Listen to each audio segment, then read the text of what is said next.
গ্রীষ্মকালে আমরা কম বেশি সবাই আম খাই। আর আমটা কিন্তু আমাদের সবারই খুব পছন্দের।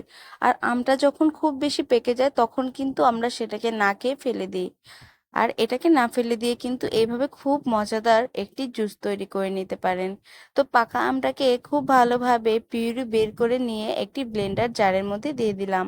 এরপর দিয়ে দিলাম আমি দুধ। আর এই দুধটা ছিল বরফ ঠান্ডা। পুরো বরফ অবস্থায় দিলে এই জুসটা খেতে আরো বেশি মজার হয়। চাইলে আপনারা নর্মাল দুধ দিয়েও তৈরি করতে পারেন। এরপর দিয়ে দিলাম স্বাদ মতো চিনি এবং একটি গুঁড়ো দুধের প্যাকেট, যে ডানো দুধটা আছে সেটা। আর চিনিটা আপনাদের টেস্ট অনুযায়ী দিবেন। আমটা যদি খুব মিষ্টি হয় তাহলে অল্প করে চিনি দিলেই হবে। তো আমি এখানে 4-5 চামচের মতো চিনি দিয়ে দিয়েছিলাম। আমার এখানে জুসটা মোটামুটি তৈরি হয়ে গিয়েছে। এটা একটু ঘন ছিল, আমি সেজন্য আরেকটু জল দিয়ে আবারও সুন্দর করে ব্লেন্ড করে নিলাম।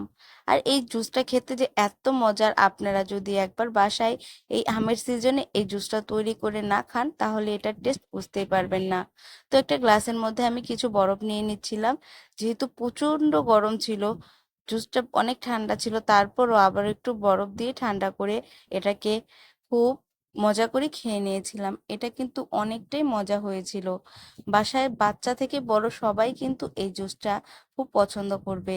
তাই পাকা যে আমগুলো রয়েছে সেগুলোকে ফেলে না দিয়ে এভাবে করে জুস তৈরি করে খেয়ে নিতে পারেন।